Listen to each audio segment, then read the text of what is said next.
Baik, Assalamualaikum warahmatullahi wabarakatuh. Jumpa lagi dengan saya Abdul Jabar di podcast Harian Ujung Pandang Express.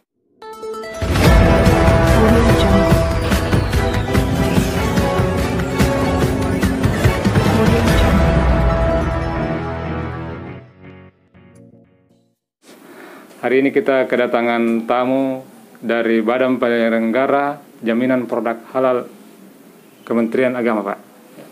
Selamat datang, Pak. Selamat datang. Assalamualaikum. Waalaikumsalam warahmatullahi wabarakatuh. Muhammad Nur. Ya. Beliau Satgas BPJPH. Ya, Satgas Halal, Badan Penyelenggara Jaminan Produk Halal di Provinsi Sulawesi Selatan. Ya, Pak Nur, mungkin selama ini orang mengenal atau yang punya usaha itu mengenal bahwa produk halal itu dikeluarkan oleh Badan MUI, ya, mungkin bisa. Nah, tahun ini mungkin sudah berpindah pengelolaan itu. Mungkin bisa jelaskan, Pak.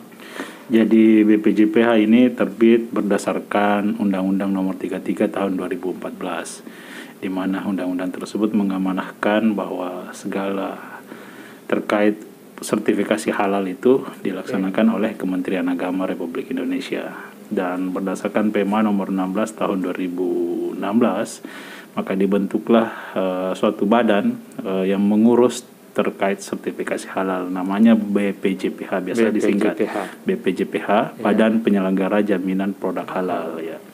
Dan ini bertempat di Jakarta. Jadi sejak tanggal 17 Oktober 2019 BPJPH murni beralih dari pengurusan sertifikasi halal itu beralih dari MUI ke BPJPH sejak tanggal 19 Oktober. BPJPH ini di bawah Kementerian Agama atau berdiri sendiri, Pak? Di bawah Kementerian Agama Republik Indonesia. Jadi BPJPH ini pejabatnya setingkat dengan Eselon 1. Ya, jadi tugasnya melaksanakan pembinaan, pengawasan, dan penerbitan sertifikat halal.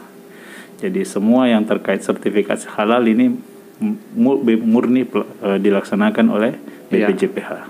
Produk makanan, minuman, barang gunaan, jasa, kosmetik, dan lain-lain sebagainya. Gitu. Terus kalau apa perbedaan tugas, Pak, antara BPJPH dengan MUI ini, Pak, khususnya LPP POM ini? Jadi BPJPH ini prosesnya itu ada tiga yang dilibatkan. Yang pertama BPJPH sebagai regulator. Terus ada LPH namanya Lembaga Pemeriksa Halal, dan MUI sebagai lembaga yang diberi wewenang untuk memfatwakan produk. Jadi tugas BPJPH tempat UMK mendaftar. Di sana diverifikasi berkasnya sampai dinyatakan lengkap, dan BPJPH juga adalah yang tugas untuk menerbitkan sertifikat halal. Sedangkan LPH tugasnya di sini lembaga pemeriksa halal.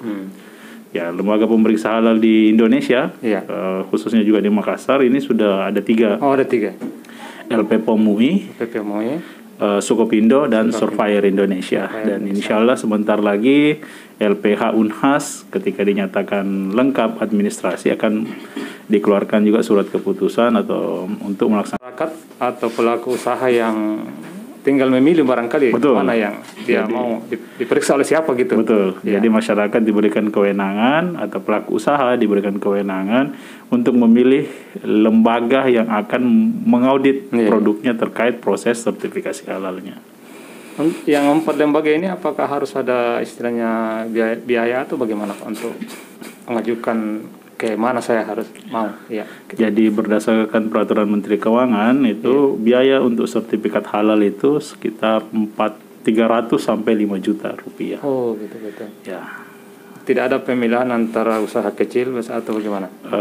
Nanti kalau khusus di Undang-Undang Nomor 11 tahun 2020 itu khusus untuk UMK itu digratiskan dalam pengurusan sertifikat halal. Oh, berarti sekarang ini ada peluang bagi UMK untuk melakukan pendaftaran sertifikasi halal untuk produknya, ya? Jadi kemarin kami di BPJPH telah mengeluarkan program yang namanya Sehati, sertifikat halal gratis bagi UMK, ya. Jadi ini kuotanya itu sekitar 3.200 UMK yang akan dibantu difasilitasi dalam di Sulsel di Indonesia. Oh, di Indonesia. Ya. Kalau di Sulsel sendiri ada? Kemarin di Sulsel itu yang mendaftar itu sekitar 74 pelaku usaha. Sampai hari ini? Sampai hari ini. 74 pelaku usaha. Berarti masih ada peluang, Pak, ya? Ya, mudah-mudahan yang peluang saat ini mudah-mudahan ada beberapa UMK yang tidak melengkapi dokumennya, ya. itu yang bisa diganti. Untuk syarat sendiri untuk mendapatkan sertifikasi halal secara gratis itu apa, Pak? Ya, jadi persyaratan yang pertama itu harus memiliki NIB, nomor induk berusaha, ya. Terus membuat surat permohonan yang ditujukan ke Badan Penyelenggara Jaminan Produk Halal, ya. Terus mengisi formulir terkait klasifikasi produknya, misalnya formulir makan minum khusus untuk produk UMKM, ada restoran atau rumah makan, ada juga jasa berupa RPU dengan RPH, terus ada juga barang gunaan. Terus yang ketiga, membuat SK penyelia halal. Penyelia halal ini adalah orang yang ditunjuk oleh perusahaan yang mengerti tentang syariah Islam, tentang internal perusahaan itu, internal perusahaannya, mengerti tentang syariah Islam, terus dia juga mengetahui proses produksi dari perusahaannya tersebut dan membuat ada namanya SJPH, sistem jaminan produk halal yang dibuat oleh UMK sendiri. Artinya, Pak, kalau misalnya dia usahanya produk makanan atau istilahnya warung makan itu yang menyediakan katakanlah ayam, berarti dia tahu proses penyembelihan gitu ya, Pak, ya? Betul. Jadi kalau ayam, kalau misalnya restoran, jadi daging ayamnya ini harus yang bersertifikat halal, Pak. Iya. Jadi tidak boleh beli ayam yang di tempat-tempat biasa di pinggir jalan yang tidak jelas syariah Islamnya pemotongannya. Jadi harus beli daging ayam itu di RPU atau rumah potong unggas yang bersertifikat halal. Potong hewan ya? Unggas. Iya. Berarti harus. Jadi halal ini prosesnya dilihat dari hulu sampai hilir. Iya. Jadi semua ditelusuri bahannya dari mana. Misalnya daging ayamnya ya harus bersertifikat halal. Kalau enggak ya agak repot. Kalau misalnya sayuran-sayuran itu gimana, Pak? Kalau sayuran karena dia alami, tidak perlu. Tidak perlu ya, Pak? Ikan apa gitu? Ikan tidak perlu, karena itu sudah sesuai dengan syariah bahwa halal. Kecuali kalau unggas ya? Unggas, karena kan ayam secara syariah itu halal. Tapi kan di sini dilihat prosesnya dari ayam menjadi daging ayam. Iya. Misalnya karena nanti dilihat juga sembelihannya bagaimana, cara menyembelihnya. Terus apakah dia mati betul-betul karena disembelih bukan karena direbus di air panas. Terus dilihat juga siapa yang menyembelih, apakah dia beragama Islam dan mengucapkan bismillah. Gitu. Ya. Saya kembali ke persoalan tadi yang soal sertifikasi halal ini, Pak, untuk UMKM. Sampai sejauh ini mungkin ada data, Pak, yang mungkin dari Satgas BPJPH tahu mungkin di Sulsel ini ada berapa pelaku UKM dan berapa yang sudah mendaftar atau gimana? Sampai saat ini ya permohonan yang masuk sama ke kami itu sekitar 600-an pelaku usaha. Dan kurang lebih sudah 300 lebih sertifikat yang dikeluarkan dengan hampir lebih dari 3.000 produk yang telah bersertifikat. Mana ada yang dominan mungkin produk apa, Pak, yang paling banyak ini saat ini paling banyak restoran. Dan makan minum yang paling banyak ya. Mungkin antusiasnya itu karena gratis, Pak, ya? Ya, karena yang gratis ini yang ke kami, karena untuk sertifikasi halal ini ada beberapa fasilitasi yang diberikan. Jadi UMKM itu gratis, dianya tidak membayar, tapi difasilitasi oleh pihak-pihak lain. Misalnya Dinas Perindustrian Provinsi Sulawesi Selatan memfasilitasi sekitar 100 UMK yang dibantu sertifikat halalnya. Terus kami dari BPJPH itu membantu 3.200 UMK untuk bantuan sertifikat halal gratis. Jadi ya dari situ mungkin. Saya mungkin tertarik juga bahas soal ini, Pak, soal yang selama ini kita tahu bahwa MUI itu mengeluarkan fatwa halal. Itu bagaimana, Pak? Jadi ya tadi yang saya bilang pertama, bahwa dalam ekosistem sertifikasi halal ini ada 3 lembaga, BPJPH sebagai regulator, biasanya disebut begitu, terus LPH dan MUI. MUI ini menurut undang-undang tetap sebagai lembaga yang ditunjuk oleh pemerintah dalam menetapkan kehalalan suatu. Masih tetap. Jadi fatwanya tetap harus di MUI ya. Jadi sertifikat halal itu tidak bisa terbit tanpa ada fatwa dari Majelis Ulama Indonesia. Nanti setelah itu baru. Jadi dasar penerbitan sertifikat halal adalah Majelis Ulama Indonesia. Berdasarkan ketetapan halal yang telah mereka buat. Oke. Saya kira itu perbincangan kita pada siang hari ini. Mungkin juga saya bisa tambahkan sedikit, Pak Jabar.